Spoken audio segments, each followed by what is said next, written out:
கைல்விழி, கண்ணை தர. சாரிடி, என்ன மன்னிச்சிடு கையல். அந்த அர்ஜுன் உன்கிட்ட பேசினாலே எனக்கு பயங்கரமா கோவம் வருதுடி. கண்ணு மண்ணு தெரியாம என்ன செய்யறன்னு புரியாம இந்த மாதிரி நான் தப்பு பண்ணிட்டேன்டி என்று அவளை தன் மார்போடு அணைத்துக் கொண்டான். ஆனால் கைல்விழி கண் விழிக்கவே இல்லை. அவனது வன்மையான செயலால் அவள் மனதளவிலும் உடல் அளவிலும் சோர்ந்து போயிருந்தாள். சித்தார்த் அவளை தூக்கி கொண்டு காரை நோக்கி ஓடினான். அவனது கண்களில் இப்பொழுது கண்ணீர் வழிந்தது. ஷாலினி, உன்னை விடமாட்டேன் என்று அவன் பற்களை கடித்தபடி புலம்பினான். பண்ணை வீட்டிலிருந்து மருத்துவமனைக்கு செல்லும் வழியெங்கும் சித்தார்த்தின் இதயம் பதற்றத்தில் துடித்துக் கொண்டிருந்தது. ஒரு கையில் ஸ்ரீரங்கை பிடித்துக்கொண்டு மறு கையால் மயக்கத்தில் இருந்த கைல்விழியின் கைகளை தடவி கொடுத்தான். கயிற்றினால் ஏற்பட்ட அந்த இரத்த கரைகள் அவனது நெஞ்சில் ஈட்டியால் குத்துவது போல இருந்தது. மன்னிச்சிடு கையல், உன் மேல இருந்த கோவத்தை விட நீ என்னை விட்டு போயிடுவியோங்கிற பயம்தான் என்ன பைத்தியக்காரனா மாத்திருச்சு என்று புலம்பிக் கொண்டிருக்க அவளுக்கு லேசாக மயக்கம் தெளிந்து மெதுவாக கண்ணை திறந்தவள் அங்கு முன்னால் சித்தார்த்தை பார்த்ததும் சட்டென்று நிமிர்ந்து அமர்ந்து, தயவு செஞ்சு என்ன தொடாதீங்க என்று ஆவேசமாக அவனது கையை பிடித்து தட்டிவிட்டாள். உடனே சித்தார்த் காரை ஓரமாக நிறுத்தியவன், கயல், இங்க பாரு, நான் பண்ணது தப்புதான், ஆனா என்று ஏதோ சொல்ல வர, ஆனா என்ன கட்டி வச்சிங்க, அடிச்சிங்க, அசிங்கப்படுத்தினீங்க, இப்போ என்ன புதுசா ஒரு அக்கறை என்று அவள் கத்தினாள்.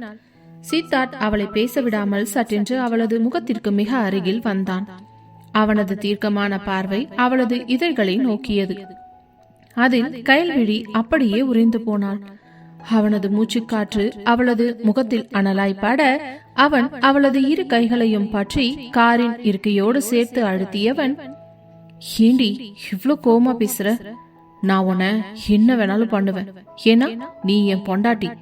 அன்னைக்கு காலேஜ்ல என் காதல உன்கிட்ட சொல்லும் போதும் இப்படித்தான் நெருக்கமா என் பக்கத்துல வந்து நின்னுட்டு இருந்த, ஞாபகம் இருக்கா என்று அவன் மிக தாழ்ந்த ரகசியமான குரலில் கேட்டபடியே அவன் அவளது கழுத்தில் முகத்தை புதைக்க முயல கைல்விழிக்கு உடல் எல்லாம் சிலிர்த்தது.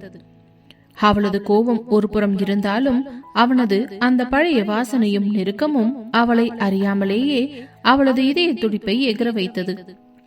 அவள் அவனை தள்ள முயன்றாள். ஆனால் அவளது கைகள் பலவீனமாக இருக்க, சித்தார்த் வேண்டாம், இது அக்ரிமெண்ட் கல்யாணம் என்று அவள் கூற, அக்ரிமெண்ட்ல கிஸ் பண்ணக்கூடாதுன்னு ஏதாச்சும் போட்டிருக்க என்ன என்று அவன் குறும்பாக கேட்டு அவளது நெற்றியில் ஒரு அழுத்தமான முத்தமிட்டான். அந்த ஒரு நொடி கைல்விழிக்கு உலகமே மறைந்தது போல இருந்தது. அவனது இதழ்களின் சூடு அவளது நரம்புகளில் ஒரு விசித்திரமான மின்சாரத்தை பாய்ச்சியது. ஆனால் அடுத்த நொடியே அவளுக்கு ஷாலினியும் அவனும் அவளை வேலைக்காரியாக நடத்தியதும் நினைவுக்கு வர அவனை தள்ளிவிட்டு ஓங்கி ஒரு அறை விட்டவள், சி, நீங்க ஒரு மிருகம், காசு இருக்குன்னு எதை வேணாலும் வாங்கலாம்னு நினைக்காதீங்க. என் உடம்ப வேணா நீங்க தொடலாம், ஆனா என் மனசு தொட உங்களுக்கு தகுதி இல்லை என்று கத்தினாள். சித்தார்த் அவன் கன்னத்தை தடவிக்கொண்டே ஒரு வக்கிரம் கலந்த சிரிப்பை சிரித்தவன், தகுதியை பத்தி அப்புறம் பேசுவோம், இப்போ உன் அம்மாவை ஐசியூல இருந்து ரூமுக்கு மாத்திட்டாங்க, அங்க போகணுமா இல்லையா என்று கேட்க, என்ன அம்மாவை ரூமுக்கு மாத்திட்டாங்களா? நான் இப்பவே எங்க அம்மாவை பார்க்கணும் என்று அழுதவளின் முகத்தை பார்த்து, இல்ல எனக்கு உன்னை ஹாஸ்பிட்டல் கூட்டிட்டு போகணும்னு தான் தோணுச்சு, ஆனா எப்ப நீ உன்னை தொடக்கூடாதுன்னு சொல்லி என்ன அடிச்சியோ அப்பவே எனக்கு மூடு சேஞ்ச் ஆயிடுச்சு. இப்போ நம்ம நேரா வீட்டுக்கு தான் போக போறோம் என்றதும் அவளுக்கு தூக்கி வாரி போட்டது. பிளீஸ் பிளீஸ், ஒரே தடவை எங்க அம்மாவை போய் பார்த்துட்டு வந்துடுறேன், அதுக்கப்புறம் நான் உங்களை தொல்லை பண்ணவே மாட்டேன். பிளீஸ், இந்த ஒரு தடவை மட்டும் என்னை கூட்டிட்டு போங்க. அப்படியா? நீ கெஞ்சறத பாக்குறதுக்கு ரொம்ப நல்லா தான் இருக்கு. சரி, உன் ஆசைப்படியே உன்னை நான் ஹாஸ்பிட்டலுக்கு கூட்டிட்டு போறேன். ஆனா நான் இனிமே உன்கிட்ட இஷ்டப்படிதான் இருப்பேன். அப்போ நீ என்ன எதுவும் சொல்லக்கூடாது. இந்த டீலுக்கு ஓகேன்னா சொல்லு, ஹாஸ்பிட்டல் கூட்டிட்டு போறேன் என்றதும் பெண்ணவள் என்ன செய்வது என்று புரியாமல் விழித்துக் கொண்டிருந்தாள். என்ன, இந்த டீலிங் உனக்கு ஓகேவா இல்ல வீட்டுக்கு போகவா என்றதும் பதறியவள், இல்ல, நான் இனிமே எதுவுமே சொல்ல மாட்டேன். தயவு செஞ்சு என்ன ஹாஸ்பிட்டலுக்கு கூட்டிட்டு போங்க. என்றவள் அதற்கு பிறகு தன்னுடைய தலைவிதியை நினைத்து உள்ளுக்குள் வருந்தியபடி அமைதியாக அமர்ந்து கொண்டாள். தட்ஸ் குட் என்றவன் நேராக மருத்துவமனைக்கு காரை செலுத்தினான். மருத்துவமனைக்குள் நுழைந்ததும் அவளை அழைத்து கொண்டு சென்று அவளது கையில் உள்ள காயத்திற்கு முதலில் கட்டு போடச் சொல்லியவன் அதற்கு பிறகுதான் அவள் அம்மா இருக்கும் அரை பக்கமே அழைத்து சென்றான். அங்கே அர்ஜுன் கயல்விழியின் தங்கையிடம் அமர்ந்து பேசிக் கொண்டிருந்தான். கயல்விழி வந்ததும் அர்ஜுன் அவளிடம் ஓடி வந்து அவளது கையை பற்றியவன், கயல், எங்க போனீங்க? உங்க போன் ஏன் ஸ்விட்ச் ஆஃப்னு வருது? நான் எவ்வளோ பயந்துட்டேன் தெரியுமா? ஐயோ, உங்க கைக்கு என்னாச்சு? ஏன் கையில கட்டு போட்டிருக்கீங்க? எப்படி அடிபட்டுச்சு என்று பதட்டமாக கேட்க, சித்தார்த் அங்கே வந்தவன் அர்ஜுன் கயல்விழியின் கையை பிடித்திருப்பதை பார்த்ததும் கோபத்தில் அவனது கண்கள் சிவந்தன.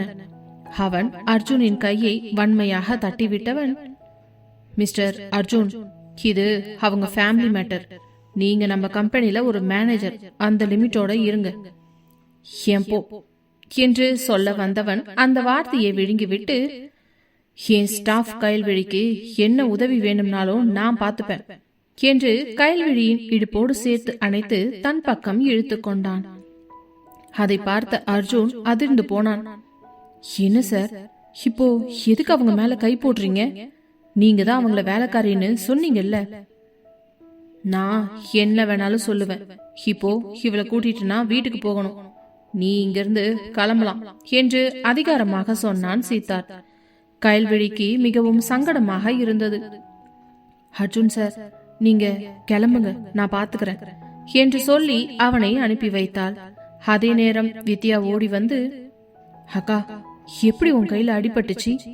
என்னாச்சு என்று பதட்டமாக கேட்க, அதெல்லாம் ஒண்ணு இல்லடி, சின்ன காயம்தான். அத நான் அப்புறமா சொல்றேன். அம்மா எப்படி இருக்காங்க? இப்பதான் அக்கா ரூமுக்கு மாத்தி இருக்காங்க. அம்மா நல்லதா இருக்காங்க, ஆனா மயக்கத்துல இருக்காங்க என்று கூறினாள். அந்த இரண்டு பெண்களையும் பாவமாக பார்த்துவிட்டு அங்கிருந்து நகர இருந்தவனை சித்தார்த்தின் குரல் தடுத்து நிறுத்தியது. அர்ஜுன், ஒரு நிமிஷம் இல்லை. என்ன என்பது போல அவன் திரும்பி பார்க்க, ஆமா, கயல்விழியோட ஃபேமிலி அவங்க அம்மா இங்க ஹாஸ்பிட்டல்ல இருக்கிற விஷயம்லாம் உனக்கு எப்படி தெரிஞ்சது? சார், கயல் பத்தின டீட்டெயில்ஸ் விசாரிக்கிறது ஒன்னும் எனக்கு கஷ்டமா தெரியல. ஒருத்தவங்களை நம்ம மனசுக்கு பிடிச்சிருந்துச்சுன்னா அவங்கள பத்தின எல்லா விஷயத்தையும் நம்ம ஈஸியா கண்டுபிடிச்சிடலாம் என்று கூற, வாட் யூ மீன்? இப்போ என்ன சொல்ல வர்ற? அப்போ இவ்வளவு மனசுக்கு பிடிச்சிருக்குதுன்னு சொல்ல வரியா? சார், ஒரு நண்பனா அவங்களுக்கு ஏதாவது கஷ்டம் இருந்தா அதை நான் சரி பண்ணி கொடுக்கணும்னு ஆசைப்படுறேன். அதுக்காக நான் கண்டுபிடிக்க போய் தான் கயலுக்கு ஒரு தங்கச்சியும் அம்மாவும் இருக்கிறது தெரிஞ்சது. அதுக்கப்புறம் தான் அவங்க இங்க ஹாஸ்பிட்டல்ல இருக்கிறதும் புரிஞ்சது. இப்பதான் நானே நேர்ல வந்து இவங்க சிஸ்டரை பார்த்து பேசினேன். கரெக்டா அந்த டைம் தான் நீங்களும் வந்துட்டீங்க என்று சொல்லி முடிக்க, இதுக்கு மேல இவளை பத்தின எந்த ஆராய்ச்சியும் நீ பண்ணக்கூடாது. இந்த விஷயத்த இதோட நிறுத்திக்க. இப்ப நீ இங்கிருந்து கிளம்பு என்றதும் மீண்டும் கயல்விழியை ஒரு பார்வை பார்த்துவிட்டு அங்கிருந்து நகர்ந்து சென்று ஒரு சேரில் அமர்ந்து கொள்ள, அந்த செயல் சித்தார்த்திற்கு மீண்டும் கோபத்தினை வரவழைத்தது. இந்த அர்ஜுன வேலையை விட்டு துரத்தவும் முடியல, இவனோட ஹிம்சையும் தாங்க முடியல. என் பிசினஸ் பார்ட்னரோட தம்பின்ற ஒரே காரணத்துக்காகத்தான் இவனை எல்லாம் பல்ல கடிச்சிட்டு பொறுத்துட்டு போறேன். இவன் கூடிய சீக்கிரமே இந்த பிசினஸ கத்துக்கிட்டு இந்த இடத்த காலி பண்ணாதான் நான் நிம்மதியா இருக்க முடியும் போல என்று மனதிற்குள் நினைத்து கொண்டவன் கயல்விழியின் கையை பிடித்து வேகமாக அவளை ஒரு அறைக்குள் இழுத்துச் சென்றான். என்னடி, அவனுக்கு அப்படி என்ன உன் மேல அவ்வளவு அக்கறை? அவன்கிட்ட நீ என்னமோ சொல்ல வந்தியே, சொல்லு என்று அவளை சுவரில் சாய்த்து கிட்டே நெருங்கினான். விடுங்க சித்தார்த், யாராச்சும் பார்த்துட்டு போறாங்க என்று அவள் தடுத்தாள். பாக்கட்டும், நான் என் பொண்டாட்டி கூட தான் இருக்கேன். யாரு கேட்டாலும் அதையே சொல்லுவேன். இப்ப சொல்லு, உனக்கும் அவனுக்கு நடுவுல என்ன இருக்கு என்று அவன் அவளது கன்னங்களை பிடித்து மெதுவாக வருடியவனது கைகள் மெல்ல அவளது காதோரம் இருந்த முடியை சரி செய்தன. அவனது அந்த தீண்டல் கயல்விழிக்கு ஒரு போதையை தந்தது. இருவருக்கும் இடையே ஒரு நீண்ட மௌனம். அந்த மௌனத்தில் காதல் அதிகமாக தெரிந்தது. மருத்துவமனையின் அந்த தனி அறையில் நிலவிய நிசப்தம் கயல்விழியின் இதய துடிப்பை அவளுக்கே அப்பட்டமாக காட்டிக் கொடுத்தது. சித்தார்த்தின் கரங்கள் அவளது தோள்களை வன்மையாக பற்றியிருந்தன. அவனது கண்கள் அவளது இதழ்களையே விரித்துக் கொண்டிருக்க அவனது அனல் மூச்சு அவளது முகத்தை தழுவியது. கயல்விழி அவனை தள்ளுவதற்கு எவ்வளவோ முயன்றாள். ஆனால் அவளது கைகள் அவனது நெஞ்சில் பட்டபோது அவனது இதய துடிப்பு அவளது கைகளில் ஒரு மின்சாரத்தை பாய்ச்சியது போல இருக்க, பட்டென்று அந்த கையை எடுத்துக்கொள்ள நினைத்தவள் வேகமாக அவனிடமிருந்து உருவ, அவனும் அவள் கையை விடாமல் தன் மார்பின் மேல் வைத்து இறுக்கமாக அழுத்தி பிடித்தவன் குனிந்து அவளது இதழ்களை தீண்ட போன அந்த நொடி கதவு பலமாக தட்டப்பட்டது. அப்பொழுதுதான் தான் என்ன செய்து கொண்டிருக்கிறோம் என்று உயர்ந்த கயல்விழி சட்டென்று சித்தார்த்தை தள்ளிவிட்டு மூச்சிறைக்க சுவரை பற்றி கொண்டாள். உள்ளே நுழைந்த நர்ஸ், சார், பேஷண்ட்டுக்கு இப்போ செக்கப் இருக்கு, விசிட்டர்ஸ்லாம் கொஞ்சம் வெளியேறுங்க என்றதும் சித்தார்த் ஒரு எரிச்சலுடன் தனது சட்டையை சரி செய்து கொண்டு வெளியே வந்தான். அவன் வெளியே வந்தபோது அர்ஜுன் அங்கே கயல்விழியின் தங்கை வித்யாவோடு அமர்ந்து பேசிக் கொண்டிருந்தான். பிறகு கயல்விழி அவள் அம்மாவை பார்த்துவிட்டு சிறிது நேரத்தில் வெளியே வந்தாள். அவர் மயக்கத்தில் இருந்ததால் அவரை தொல்லை செய்ய வேண்டாம் என்று நர்ஸ் கூறிய காரணத்திற்காக அமைதியாக நின்று அவரை பார்த்துவிட்டு வெளியே வந்துவிட்டாள். அர்ஜுன் கயல்விழியை பார்த்ததும் அவளிடம் ஓடி வந்து, கயல், என்னாச்சி, முகமெல்லாம் ஒரு மாதிரி இருக்கு என்று அக்கறையாக கேட்க, அதை பார்த்த சித்தார்த்திற்குள் பொறாமை தீ கொழுந்து விட்டு எரிந்தது. சித்தார்த் சட்டென்று கயல்விழியின் இடுப்போடு சேர்த்து அணைத்து தன் பக்கம் இழுத்து கொண்டவன், ஒண்ணுமில்ல அர்ஜுன், அவளுக்கு தூக்கம் வருது, அதான் இப்போ நாங்க வீட்டுக்கு கிளம்புறோம் என்றான் அதிகாரமாக. அதை பார்த்த வித்யாவிற்கு மனதுக்குள் ஏதோ ஒரு சந்தேகம் தோன்ற அதை மனதில் பதிய வைத்துக் கொண்டாள். பிறகு பொறுமையாக தன் அக்காவிடம் கேட்டு தெரிந்து கொள்ள வேண்டும் என்று. கயல்விழிக்கு அவன் தன்னை தொட்டது பிடிக்கவில்லை என்றாலும் அர்ஜுன் முன்னால் அவனை எதிர்க்க முடியாமல் மௌனமாகவே இருந்தாள். ஆனால் சித்தார்த்தின் கை அவளது இடுப்பை தன்னிச்சையாக அழுத்தியது. அந்த தீண்டலில் ஒரு விதமான ஆதிக்கமும் இருந்தது. சரி கயல், அப்போ நான் கிளம்புறேன், நீங்க பார்த்து பத்திரமா வீட்டுக்கு போங்க என்று கூறிய அர்ஜுன் வித்யாவை பார்த்து தலையசைத்து விட்டு அங்கிருந்து புறப்பட்டு சென்றான். அப்பொழுது வித்யா கயல்விழியின் அருகில் வந்து அவள் கைகளை பிடித்து கொண்டவள், அக்கா, நீ ஏன் தினமும் வந்து ஹாஸ்பிட்டல் அம்மாவை பார்க்கவே மாட்ற, வீட்டுக்கும் வரமாட்ற, எனக்கு தனியா இருக்கிறதுக்கு எவ்வளோ பயமா இருக்கு தெரியுமா, ஒரு நாளும் நைட்ல நிம்மதியா என்னால தூங்கவே முடியல, சீக்கிரமா நீ வீட்டுக்கு வந்துருக்கா. ஆமா, நீ போய் இப்போ எங்க தங்கியிருக்க, இவர் தான் உன்னோட முதலாளியா என்று கேட்க அவளுக்கு என்ன பதில் சொல்வது என்று புரியாமல் தவித்துக் கொண்டிருந்த கயல்விழி, வித்யா, நீ அழுவாதடி, நீ கவலைப்படாத, அக்கா சீக்கிரமாவே வீட்டுக்கு வந்துருவேன். ஆமா, நீ ரெகுலரா காலேஜுக்கு போறியா? போறேன்கா, காலேஜுக்கு போயிட்டு ஈவினிங் வந்துதான் அம்மாவை ஹாஸ்பிட்டல்ல பாத்துக்கிறேன். அதான் வீட்டுல இருக்க பயமா இருக்குதுன்னு நைட்ல இங்க அம்மா கூடயே ஸ்டே பண்ணிக்கலாம்னு முடிவு பண்ணிருக்கேன்.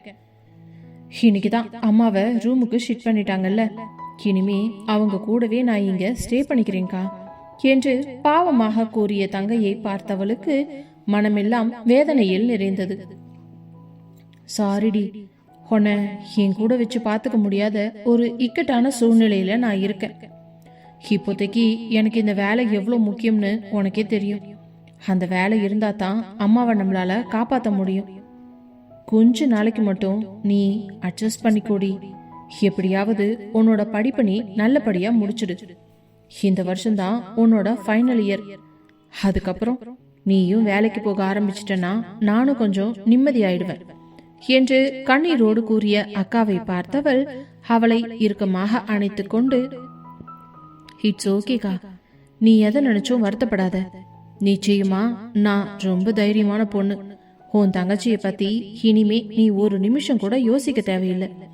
சீக்கிரமாவே என்னோட படிப்பை நான் கம்ப்ளீட் பண்ணிட்டு கண்டிப்பா உன்ன மாதிரியே ஒரு நல்ல வேலைக்கு போய் அம்மாவையும் உன்னையும் நான் நல்லபடியா பாத்துக்குவேன் என்று கூறினாள்.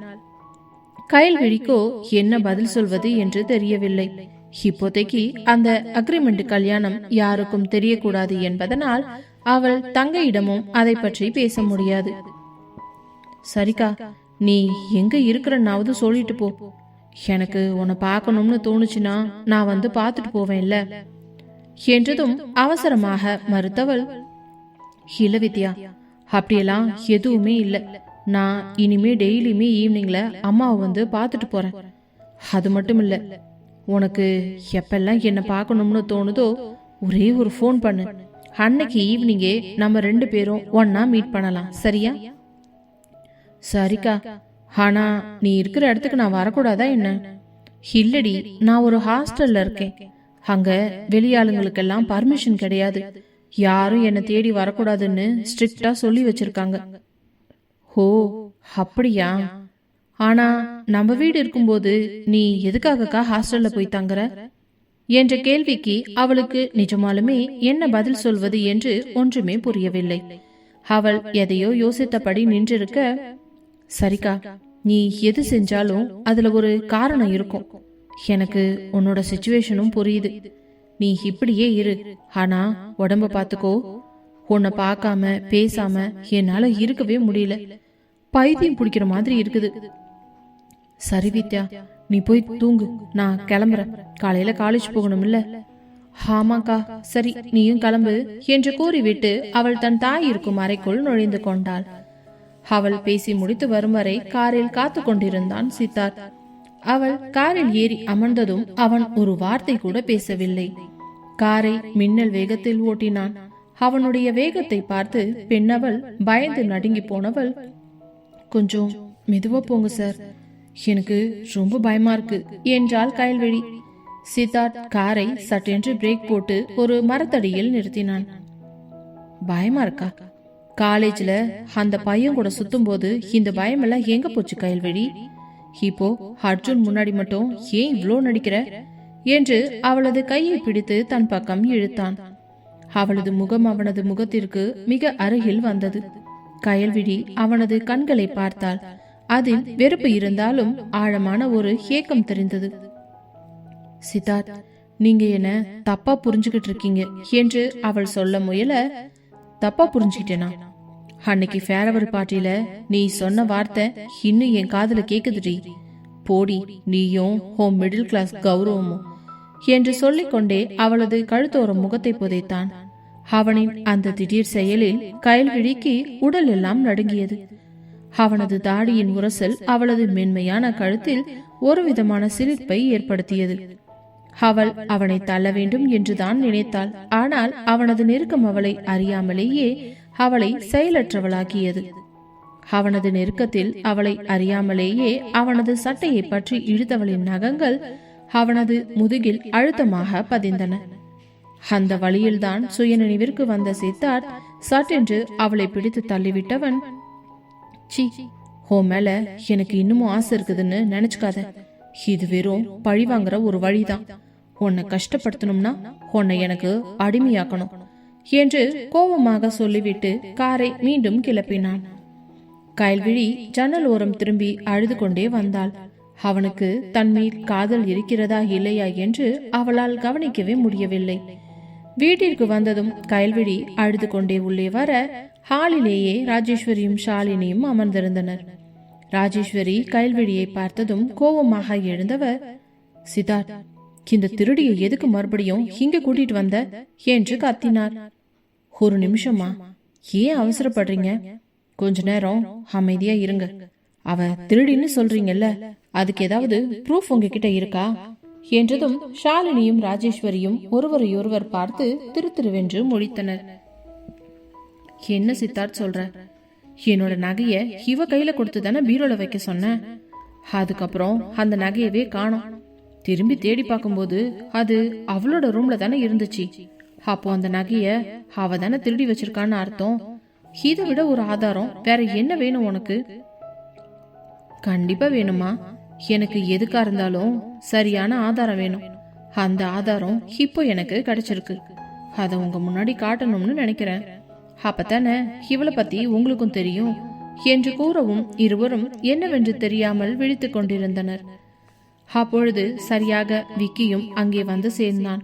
உடனே ஷாலினி, ஹேய் விக்கி, என்ன திடீர்னு இந்த டைம்ல வந்திருக்க, எப்படி இருக்க என்று நிலைமையை சாட்சியமாக்குவதற்காக பேச்சை மாற்றினாள்.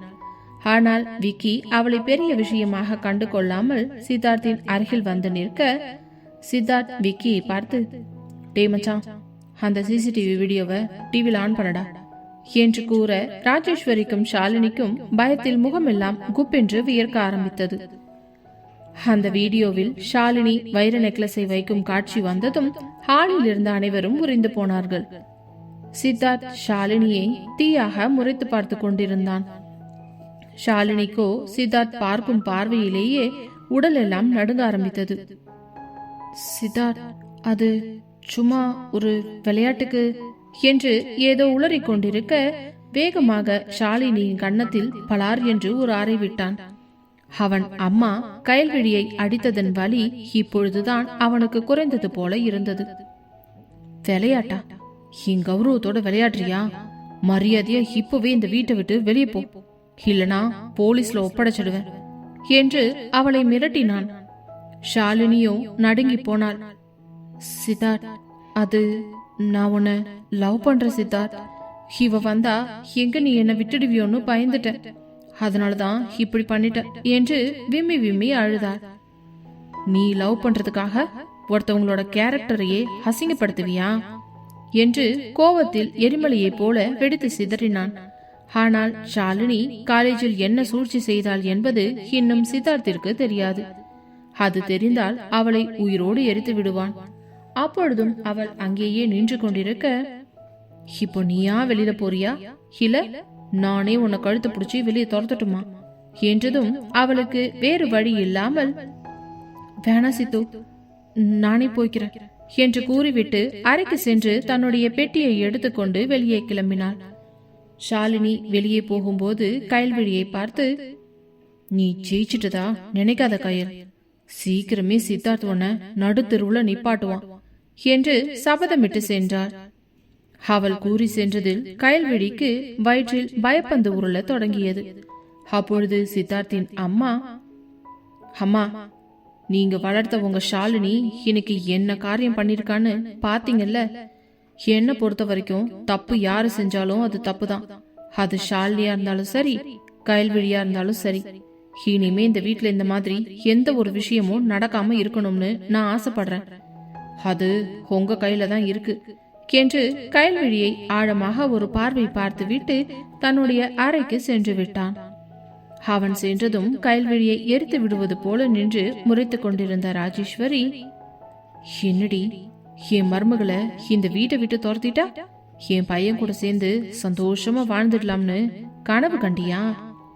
நான் இருக்கிற வரைக்கும் அதை எந்த காலத்திலையும் நடக்க விட மாட்டேன். உன்னை எப்படி அவனை வெறுத்து அடிச்சு இந்த வீட்டை வெறுத்து வெளியே துரத்த வைக்கிறேன்னு மட்டும் பாரு என்றவர் கோபமாக தன் அறைக்குள் சென்று விட, இவங்கெல்லாம் என்ன மனுஷங்க, இவங்களுக்கும் எனக்கும் என்ன பிரச்சனை? நானா இவங்க பையனை கல்யாணம் பண்ணணும்னு ஒத்த காலில் நின்னு பண்ணிட்டு வந்திருக்கேன். அவர்தான் வேணும்னே என்ன பழி வாங்கறதுக்காகவே இங்க கூட்டிட்டு வந்து வச்சு இப்படி எல்லாம் டார்ச்சர் பண்ணிக்கிட்டு இருக்காரு. அத புரிஞ்சுக்காம இவங்களும் இப்படி லூசுத்தனமா பேசிக்கிட்டு இருக்காங்க. நான் என்னவோ இவங்க பிள்ளைய மயக்கி வச்சிருக்க மாதிரி.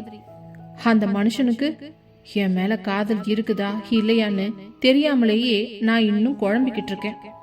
ஒரு நேரம் அன்னியன் மாதிரி நடந்துக்கிறாரு, ஒரு நேரம் ரெமோ மாதிரி நடந்துக்கிறாரு. இந்த ரெண்டுல எது நிஜம்னு தெரியாம நானே குழம்பி போயிருக்கேன். இதுல என்னை சுத்தி இவங்க எல்லாம் ஸ்கெட்ச் வேற போடுறாங்க. என்ன கொடுமடா இது என்று புலம்பிக் கொண்டே தன் அறைக்கு சென்றவள் உடை மாற்றி விட்டு வந்தவளுக்கு அப்பொழுதுதான் தான் சாப்பிடவில்லை என்பதே புரிந்தது. நேராக கிச்சனுக்கு சென்று என்ன சாப்பிட இருக்கிறது என்பதை பார்த்து எடுத்து வைத்து சாப்பிட்டு முடித்து கையை கழுவும் பொழுதுதான் சித்தார்த்தும் சாப்பிடவில்லை என்பது அவள் மண்டைக்கு உரைத்தது. அட கடவுளே, இந்த மனுஷனும் சாப்பிடவே இல்லையே, இப்போ எப்படி சாப்பிட கூப்பிடுறது என்று யோசித்துக் கொண்டிருக்கும் பொழுதே அங்கு வந்த பணியாளரிடம், அக்கா நான் சித்தார்த் சாருக்கு சாப்பாடு போட்டு கொடுக்குறேன், நீங்க அதை எடுத்துட்டு போய் அவருடைய ரூம்ல கொடுத்துட்டு வரீங்களா என்றதும், ஐயோ வேண்டாம்மா, சின்ன முதலாளி ரூமுக்கு வேலைக்காரவங்க யாருமே வரக்கூடாதுன்னு ஒரு ரூல்ஸே இருக்குது. அதையும் மீறி நாங்க போனா அடுத்த நிமிஷமே எங்க வேலை காலி ஆயிடும். அதனால நான் போக மாட்டேன். தயவு செஞ்சு என்ன தப்பா நினைச்சுக்காதம்மா என்று கூறிவிட்டு அவர் அங்கிருந்து சென்று விட அவளுக்கு என்ன செய்வது என்று ஒன்றுமே புரியவில்லை. இருந்தாலும் தனக்காக இன்று ஒரு விஷயத்தையும் பார்த்து பார்த்து செய்தவன் பசியோடு இருப்பது அவளுக்கு என்னவோ ஒரு மாதிரி இருக்க, வேறு வழி இல்லாமல் ஒரு தட்டில் அவனுக்கு தேவையான உணவை எடுத்து வைத்துக் கொண்டு அவனுடைய அறைக்கு சென்று கதவை தட்டிவிட்டு உள்ளே நுழைய, அங்கே சித்தார்த்தோ மது அருந்தி கொண்டிருந்தான். அவன் அறையில் அமர்ந்து அவள் கதவை திறந்து கொண்டு உள்ளே வருவதை பார்த்த சித்தார்த் அவளை பார்வையாலேயே என்ன என்பது போல கேட்க, சார் உங்களுக்கு சாப்பாடு எடுத்துட்டு வந்திருக்கேன் என்று அங்கேயே நின்று தயங்கியபடி கூறினாள். நான் உன்கிட்ட சாப்பாடு எடுத்துட்டு வர சொல்லவே இல்லையே என்றவன் அப்பொழுதுதான் அவளை கவனித்தான். அவள் மெல்லிய காட்டன் புடவை அணிந்து வந்திருந்த அந்த அழகு அவனது மனதை கலைத்தது. அவன் தன்னையே பார்த்து கொண்டிருப்பதில் உடல் கூச, அவளோ சார் சாப்பாடு என்று மீண்டும் இழுக்க, இங்க வா என்று அழைத்தான். கயல்விழி பயத்துடன் அவன் அருகே சென்றாள். அவள் கையில் இருந்த சாப்பாட்டு தண்டை வாங்கி அங்கிருந்த டேபிள் மேல் வைத்துவிட்டு அவள் கையை பிடித்து இழுத்து தன் மடியில் அமர வைத்தான். அவனின் அந்த திடீர் செயலில் கயல்விழிக்கு அதிர்ச்சியில் கண்களே விரிந்து விட்டது. சித்தார்த் விடுங்க, யாராவது பார்த்துட்டு போறாங்க என்று அவள் பதறினாள். யார் பாப்பாங்க? இது என் வீடு, நீ ஏன் பொண்டாட்டி. அன்னைக்கு காலேஜ்ல நான் உனக்கு ஒரு ட்ரெஸ் வாங்கி கொடுத்தேனே, ஞாபகம் இருக்கா? அதை ஏன் அன்னைக்கு நீ தூக்கி எறிஞ்ச என்று அவன் அவளது கூந்தலை வருடியபடியே இருக்க, அவனது கண்கள் போதையில் சொருக்கி கிடந்தன. கயல்விழி எதுவும் பேசாமல் மௌனமாக இருந்தாள். அதே நேரம் அவனது கைகள் அவளது முதுகில் மெல்ல ஊர்ந்து கொண்டிருந்தன. அவனது அந்த மென்மையான தீண்டல் கயல்விழியை நிலை தடுமாற வைத்தது. அவளுக்கு அவன் மீது கோபம் இருந்தாலும் அவனது நெருக்கம் அவளுக்கு ஒரு பாதுகாப்பை தந்தது. சித்தார்த் அவளது கழுத்தில் இருந்த தாலியை மெதுவாக தடவியவன், ஏண்டி இந்த தாலி, இதுக்காவது நீ என்கிட்ட உண்மையா இருக்கலாம்ல என்று அவளது காதோரம் மெதுவாக கேட்டவன் அவளது கழுத்தில் தன் இதழ்களை வைத்து உரசி கொண்டிருந்தான். கயல்விழி அவனது தோளில் தலை சாய்த்து கொண்டவள், சித்தார்த், காலேஜ்ல நடந்தத ஏன் நீங்க மாத்தி யோசிக்க மாட்டேங்கிறீங்க? நான் ஏன் அப்படி பேசினேன்னு ஏன் என்கிட்ட நீங்க கேட்கவே மாட்டீங்க என்று அவள் மெல்லிய குரலில் கேட்டதும் சித்தார்த் சட்டென்று அவளை பிடித்து தள்ளிவிட்டான். அப்பொழுதே அவனது போதை தெளிந்தது போல இருக்க, வேண்டாம் கயல்விழி, மறுபடியும் உன்னோட அந்த பழைய நாடகத்தை என்கிட்ட ஆரம்பிக்காத. நீ என்ன வெறுத்தவர், எல்லார் முன்னாடியும் என்ன அவமானப்படுத்தினவர், அதை நான் என்னைக்கும் மறக்க மாட்டேன் என்று அந்த அறையை அதிரும் அளவிற்கு கத்தினான். அவனின் இந்த திடீர் கோபத்தை பார்த்தவள் ஒரு நிமிடம் அரண்டு போனாள்.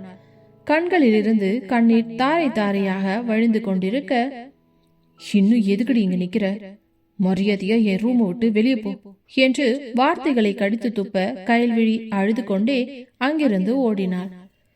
சித்தார்த் ஆத்திரத்தில் மது கோப்பையை சுவரில் விட்டெறிந்தான். ச்சே, கொஞ்ச நேரத்துல அவகிட்ட எப்படி நடந்துகிட்ட? ஹேய் சித்தார்த், அப்படி என்னடா உன்னால கண்ட்ரோல் பண்ணிக்க முடியாத அளவுக்கு இருக்குது?